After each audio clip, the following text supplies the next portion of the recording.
Bonjour, et bienvenue dans notre chaîne YouTube. Aujourd'hui, on vous partage 6 histoires d'horreur. Regarde la vidéo jusqu'à la fin. Il y aura toujours quelqu'un pour vous raconter comment des seringues infectées ont été trouvées dans un cinéma ou pourquoi des migales se cachent dans votre ficus. Mais quand il s'agit de légendes urbaines qui font vraiment peur, le silence est plus pesant. Ces histoires sont peut-être fausses, peut-être pas. Abonnez-vous et activez la cloche de notification pour ne rien rater de nos proches histoires d'horreur. On les raconte parce qu'un ami les a entendues de la bouche de la cousine d'un collègue, source apparemment sûre. Ce qui est certain, c'est qu'elles sont parfaites pour effrayer vos amis à la lumière d'un feu de camp ou d'une lampe torche, et pour vous donner des frissons à vous aussi. Les humains aussi peuvent les chers Farmersburg, Indiana, 1987. Lisa, une adolescente souvent seule dans sa maison isolée au milieu des champs, trouve du réconfort dans la présence de son chien. Ses parents, souvent absents, lui ont offert l'animal pour qu'elle se sente en sécurité. Une nuit, Lisa est réveillée par un bruit de gouttes d'eau. Elle se lève, vérifie le robinet de la salle de bain et retourne se coucher, glissant sa main sous son lit où son chien la lèche doucement. Cela la rassure. Le bruit continue pourtant. Après plusieurs allers-retours dans la maison, Lisa glisse de nouveau sa main sous le lit et son chien la lèche encore. Mais le bruit persiste. En cherchant son origine, elle découvre que le son vient du placard de sa chambre. Lorsqu'elle ouvre la porte, elle découvre son chien, pendu et égorgé, son sang goûtant lentement sur le sol. Sur la porte, une phrase terrifiante est écrite en lettres de sang, les humains aussi peuvent lécher. Le tueur dans le siège arrière Lyon, France, 1994. Nathalie, une jeune infirmière, termine son service de nuit et rentre chez elle au petit matin. Alors qu'elle conduit dans les rues désertes, elle remarque une voiture qui la suit de près. Elle essaie de l'ignorer, mais le véhicule continue de la coller, enchaînant les appels de phare frénétiques. Inquiète, Nathalie accélère, prenant des virages dans l'espoir de semer l'inconnu. En vain. La voiture la suit jusqu'à l'allée menant à sa maison. Paniquée, elle décide de courir s'enfermer chez elle, mais à peine descend-elle de sa voiture qu'elle entend l'homme la suivre en criant « Enfermez-vous et appelez la police ». Confuse et apeurée, elle s'enferme à double tour et appelle les gendarmes. À travers la fenêtre, elle voit alors une silhouette armée d'un couteau s'attaquant à son poursuivant. Ce dernier tentait de la sauver. L'homme avait vu un tueur se glisser sur la banquette arrière de sa voiture plus tôt, et tentait désespérément de la prévenir. La baby-sitter et le tueur à l'étage Windermere, Royaume-Uni, 1982. Hélène, une adolescente de 16 ans, se rend chez les Stuart pour garder leurs 3 enfants. Les parents l'informent que les enfants sont déjà couchés et qu'ils ne rentreront pas tard. Hélène s'installe dans le salon et commence à lire un livre. Peu de temps après, le téléphone sonne, mais personne ne parle à l'autre bout de la ligne. Quelques minutes plus tard, la même voix menaçante réapparaît. Es-tu allé voir les enfants?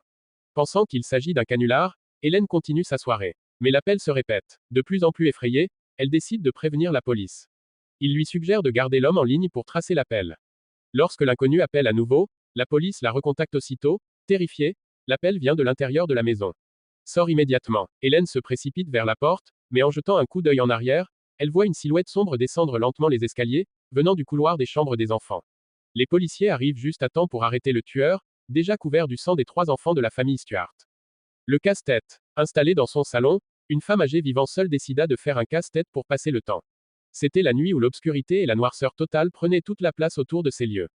Soudain, une impression étrange la saisit. Au fur et à mesure qu'elle avançait dans son casse-tête et assemblait les pièces, elle reconnaît peu à peu dans son puzzle le décor de son propre salon, puis de sa télévision, puis d'elle-même vue de face.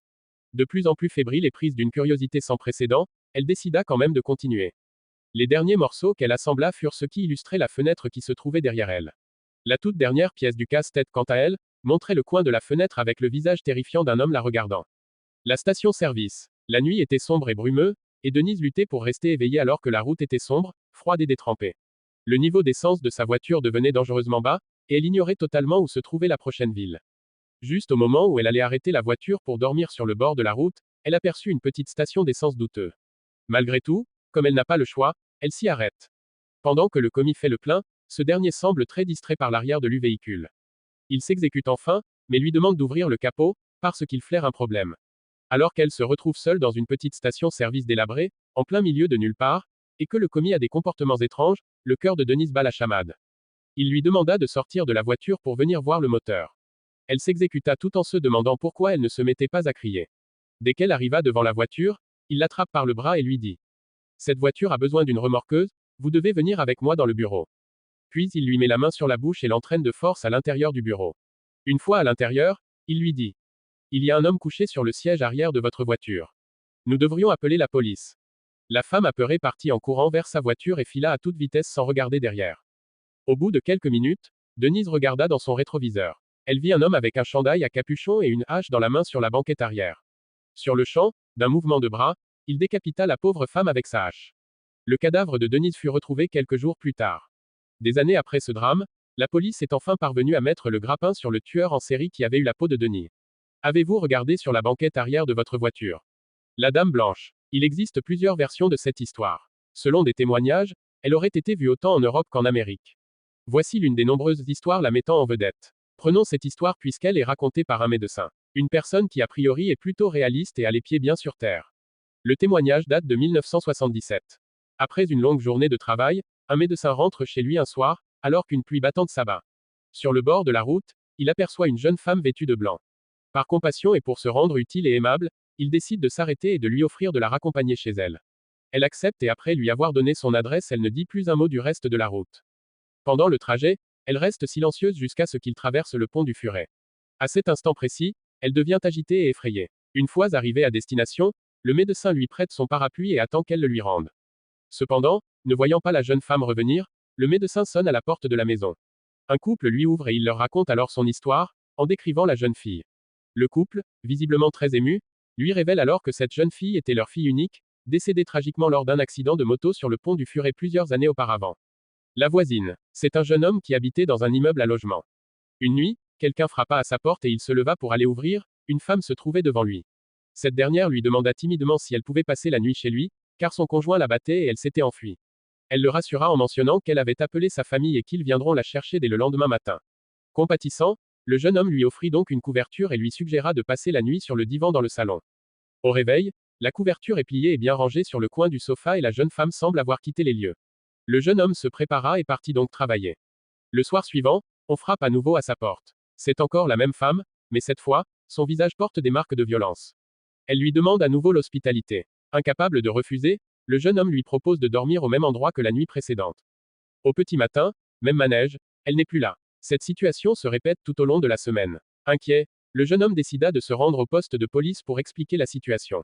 Un agent lui montra alors une photo sur laquelle il reconnaît la femme. La police lui apprend alors que cette femme a été battue à mort par son conjoint, dans son appartement quelque temps auparavant.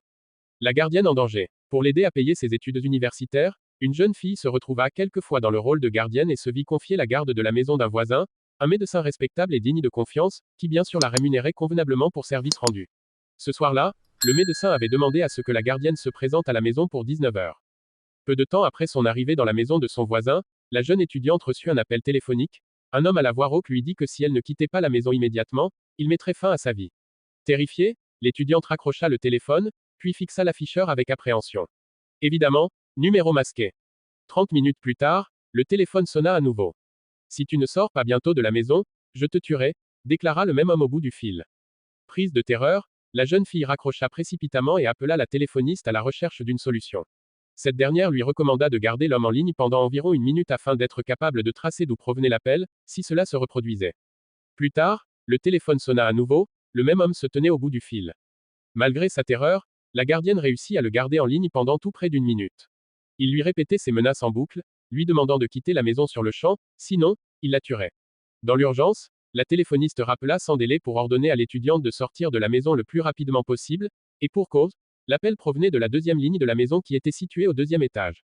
L'assassin se trouvait donc dans la maison. Cri. Le vieil homme et la tarte aux pommes. Par un beau soir d'Halloween dans le New Jersey, un homme assez âgé et qui vivait seul avec sa femme fut découvert mort dans sa cuisine.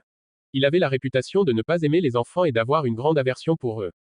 Le matin du 31 octobre, pris d'un éclair de génie et de méchanceté, l'homme avait minutieusement inséré des lames de rasoir dans des pommes qu'il prévoyait distribuer aux enfants plus tard dans la soirée. Sa femme, fermement opposée aux actes criminels de son mari grincheux, décida d'interrompre le massacre planifié. Elle lui prépara sa tarte préférée, une bonne tarte aux pommes, et l'invita à savourer une généreuse part en dessert, juste avant l'arrivée des enfants sonnant à leur porte. L'homme, qui avalait sa nourriture avec voracité et comme s'il n'avait jamais mangé de sa vie, demanda à sa femme juste avant d'engloutir une bouchée. Mais où as-tu trouvé les pommes pour faire cette tarte? Je les avais toutes prises ce matin. C'est en avalant cette bouchée qu'il réalisa, un peu trop tard, alors qu'il venait de se trancher la gorge de l'intérieur avec ces fameuses pommes. Malédiction du gardien de la forêt. Au cœur d'un village isolé en Afrique de l'Ouest, non loin des berges d'une rivière sacrée, vivait un homme nommé Sogolon. C'était un chasseur respecté, réputé pour sa bravoure et sa connaissance des forêts sombres qui entouraient le village. Mais ce que les villageois ne savaient pas, c'est que Sogolon cachait un lourd secret, il avait rompu un ancien pacte avec les esprits de la forêt. Tout avait commencé un soir de pleine lune, lorsqu'il s'aventura plus profondément que jamais dans les bois pour chasser un lion qu'on disait maudit. Ses compagnons lui avaient conseillé de ne pas y aller, car le lion gardait une clairière interdite, un lieu où les hommes n'étaient jamais censés mettre les pieds. Mais Sogolon, aveuglé par l'orgueil, n'écouta personne. Arrivé près de la clairière, Sogolon aperçut l'ombre imposante du lion. Il arma son arc et visa. Mais au moment où il lâcha sa flèche, tout autour de lui devint silencieux. Le vent s'arrêta de souffler, les oiseaux cessèrent de chanter. La flèche se figea dans l'air avant de tomber mollement au sol. C'est alors qu'il la vit, une silhouette émergeant des ombres, une vieille femme au visage marqué par des siècles de vie. Tu n'aurais pas dû venir ici, chasseur, murmura-t-elle d'une voix rauque. Ses yeux, noirs comme la nuit, brillaient d'une lueur malveillante. Sogolon, pris de panique, recula, mais la vieille femme continuait d'avancer sans bruit. Le lion n'est pas une simple bête. C'est un gardien. En rompant l'équilibre sacré, tu as éveillé une malédiction. Il essaya de fuir, mais ses jambes refusaient de le porter. La vieille femme leva un doigt vers lui et murmura des paroles dans une langue oubliée. Soudain, tout devint sombre. Sogolon perdit connaissance. Il se réveilla dans sa case, couvert de sueur. Avait-il rêvé? Non. Son arc brisé était là, à côté de lui. Depuis cette nuit, plus rien ne fut pareil. Chaque fois que Sogolon sortait chasser, il sentait une présence. Des bruits étranges résonnaient autour de lui, des pas qui n'étaient pas les siens, des murmures qu'il ne comprenait pas. Un soir, en rentrant au village, Sogolon trouva la place déserte. Pas une âme ne se montrait. Les cases étaient ouvertes, les feux éteints. En appelant son épouse et ses enfants, il n'obtint que l'écho de sa propre voix. Lorsqu'il atteignit enfin sa maison, une terreur indicible s'empara de lui. Là, devant sa porte, se tenait le lion, immense et majestueux, mais cette fois, il n'était plus seul. La vieille femme se tenait à ses côtés, son visage déformé par un sourire cruel. Tu es le dernier, Sogolon. Le village entier a payé pour ton arrogance. Maintenant, tu dois choisir, la vie éternelle dans les ténèbres, ou rejoindre les tiens dans l'oubli. Terrifié, Sogolon tenta de se ruer sur la vieille femme, mais le lion bondit sur lui. Ses crocs s'enfoncèrent dans sa chair, mais au lieu de la douleur, Sogolon sentit le froid l'envahir. Son corps se pétrifia peu à peu, ses cris étouffés par la nuit qui l'engloutissait. Aujourd'hui, on raconte que Sogolon est toujours là, une ombre parmi les arbres, chassant à jamais sans jamais pouvoir s'échapper. Le village, lui, reste désert, abandonné, et ceux qui osent s'en approcher disent entendre, la nuit tombée, les rugissements d'un lion invisible, gardien d'une malédiction éternelle.